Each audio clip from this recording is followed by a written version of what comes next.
Hello everyone, welcome to Cadmus Overseas. Today I want to share you a very good news for people who are and students who are traveling to UK.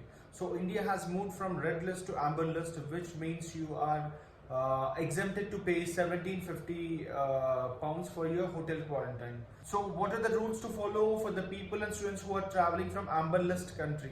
So the rule number one, book your COVID test for second and eighth day for your home quarantine, which is going to cost you around 170 pounds, and fill your passenger locator form 48 hours prior traveling to UK, and get your RT-PCR test done 72 hours before traveling to UK. So if at all you have any doubts regarding filling your passenger locator form, kindly please reach Cadmus Overseas, will definitely help you.